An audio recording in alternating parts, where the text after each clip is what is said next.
O fim da Segunda Guerra Mundial, com a vitória das potências do eixo, foi aclamado pelo mundo. Finalmente, o maior conflito bélico mundial havia chegado ao fim. Mas o problema começa com a preocupação do que aconteceria com os aliados capitalistas do Ocidente e os comunistas do Oriente, agora que não havia mais um inimigo em comum que os unia. Foi quando os aliados ocidentais trouxeram à tona a preocupação com o líder Stalin, já que o mesmo já havia colaborado com os nazistas em 39 e se recusou a renunciar ao seu governo totalitarista. De outro lado, Stalin estava convencido de que os aliados capitalistas já haviam atrasado propositalmente a invasão do dia D. Os soldados americanos terem lutado na Guerra Civil Russa contra os comunistas só alimentou ainda mais a rivalidade dos então aliados. Ambos os países haviam sofrido ataques, surpresas e consequências consideráveis durante a Segunda Guerra. Portanto, prepararam seus exércitos e estavam plenamente convencidos de que não viveriam aquilo novamente. Sendo assim, eles estavam preparados para lutar o conflito mais abstrato da história, a Guerra Fria.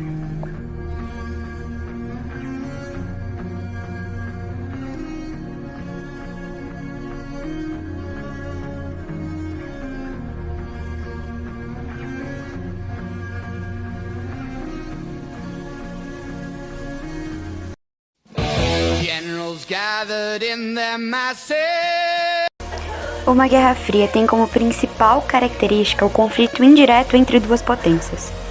Propaganda sobre sua ideologia, ameaças de uma guerra aberta. Geralmente associamos esse termo ao período de conflito entre Estados Unidos e União Soviética após o fim da Segunda Guerra Mundial. Isso se dá pelo fato de que essas duas potências nunca entraram em uma guerra frontal entre si. Os conflitos eram sempre através de outros países, como a Guerra do Vietnã, por exemplo, e ameaças de guerras nucleares, o que torna esse período um dos mais perigosos da história, já que o mundo todo se tornou um campo de batalha em potencial.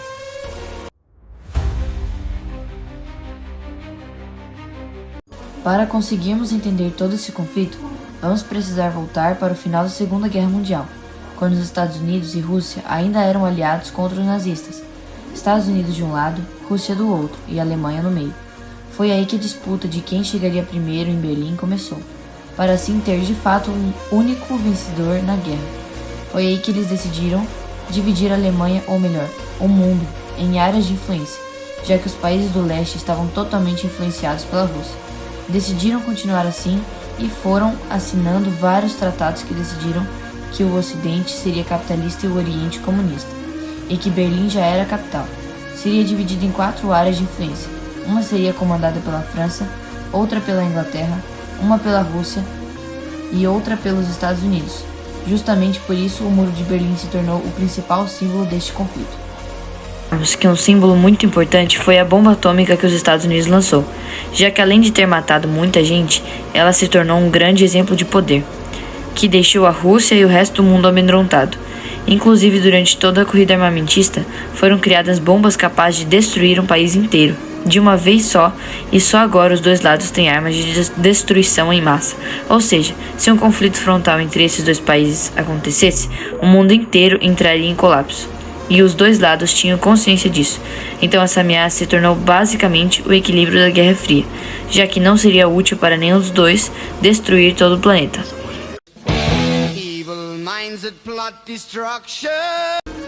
E foi a partir daí que em algum ponto isso chegou à parte espacial. A Rússia então lança o primeiro satélite a entrar em órbita, o Sputnik. A partir daí eles também lançam o primeiro homem ao espaço, conhecido como Yuri Gagarin, e o primeiro ser vivo, que foi também a cadela Laika, que infelizmente não voltou viva. Já Yuri voltou sim. E obviamente, para não ficar de fora, os Estados Unidos também começou a correr atrás da sua evolução. E a partir daí, para não ficarem para trás, eles criaram a NASA, que se tornou uma agência do governo exclusiva para pesquisas espaciais, lançando então o primeiro homem a chegar na Lua, dando assim o ponto final que essa corrida precisava e vencendo, que foi de fato muito importante para o avanço tecnológico do mundo inteiro, já que a NASA é a maior empresa espacial que nós temos na atualidade.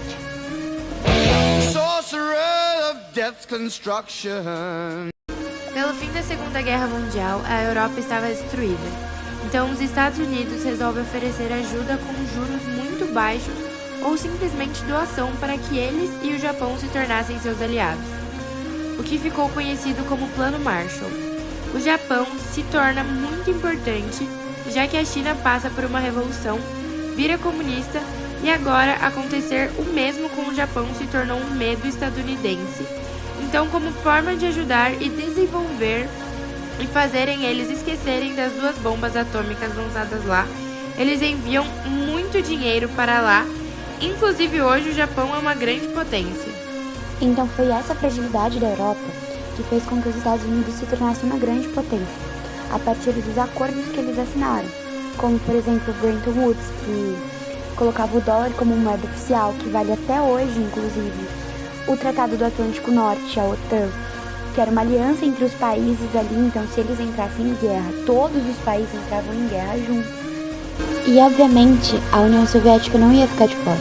Então a partir do lançamento do Plano Molotov, eles também lançaram o Pacto de Varsóvia, a Comecon, que funcionava basicamente como uma proteção para ambos os lados, que inclusive eles auxiliaram ali durante os conflitos indiretos que tiveram durante esse período.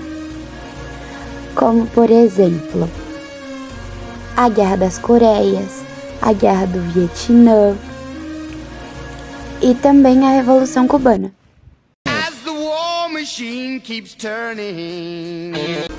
Que Berlim estava completamente dividido, nós já sabemos, até que no fatídico dia de 13 de agosto de 1961 foi construído um muro, literalmente no meio da cidade de Berlim, já que as pessoas que estavam no lado oriental queriam viver para o lado ocidental, e para que isso não fugisse do controle, as autoridades resolveram construir um muro, literalmente do dia para a noite.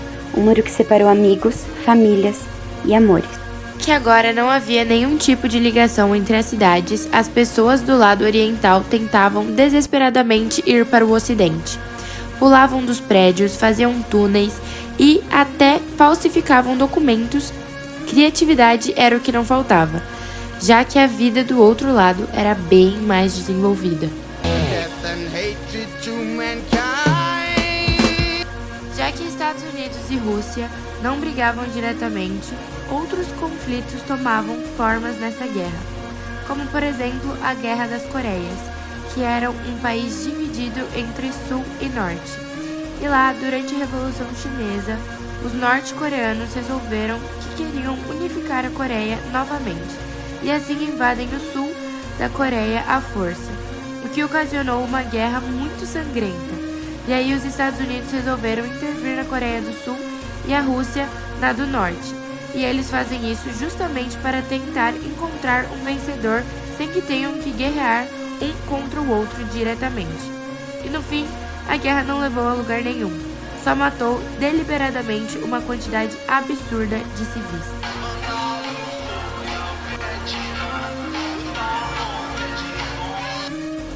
Foi uma guerra de guerrilha entre o Vietnã do Sul, apoiado pelos capitalistas, e o Vietnã do Norte, apoiado pelos comunistas.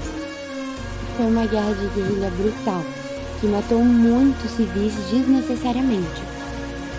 O envolvimento dos Estados Unidos se deu exclusivamente pela Guerra Fria e seu desejo inabalável de acabar com os crescimentos comunistas do planeta. Por ter sido uma guerra de guerrilha, obviamente ocasionou na perca humilhante dos Estados Unidos e da França, retirando as suas tropas. Por quê? A guerrilha, o Vietnã não tinha um exército em si, eles tinham guerrilheiros, ou seja, eles conheciam muito bem as florestas, os Vietcongs, né, eles conheciam muito bem todas as florestas, e também tinham o apoio da população, ou seja, Estados Unidos e França tiveram que retirar suas tropas para evitar que mais destruição acontecesse, ou seja, tiveram uma derrota completamente humilhante.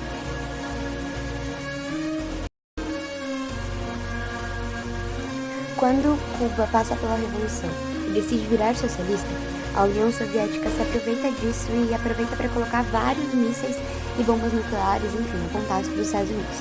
Quando os Estados Unidos descobrem, eles entram em um conflito e quase que a guerra nuclear que todo mundo tanto tinha medo, estoura. Mas Estados Unidos e União Soviética entram no acordo e a União Soviética decide não atacar os Estados Unidos, para que não exploda, né, todo esse contexto de guerra, já que claramente poderia destruir todo o planeta. O fim da União Soviética foi um processo complexo que acabou com toda a sua dissolução em 1991.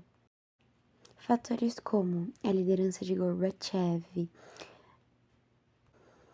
decadência econômica e pressões políticas contribuíram para o colapso da União Soviética. O evento marcante dessa situação foi a assinatura do Tratado de Pustia, lá em dezembro de 1991, que oficializou a dissolução da União, resultando na independência de várias colônias soviéticas e no surgimento de nações independentes, marcando o fim de uma era e o início de outra.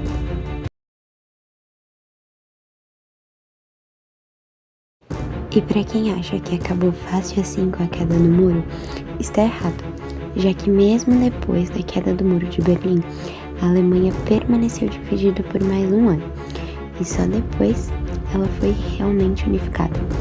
20 anos depois, a Alemanha era uma só novamente, e o muro que separou famílias, amigos e amores finalmente chegou ao fim, por uma ação do povo que finalmente garantiu sua liberdade.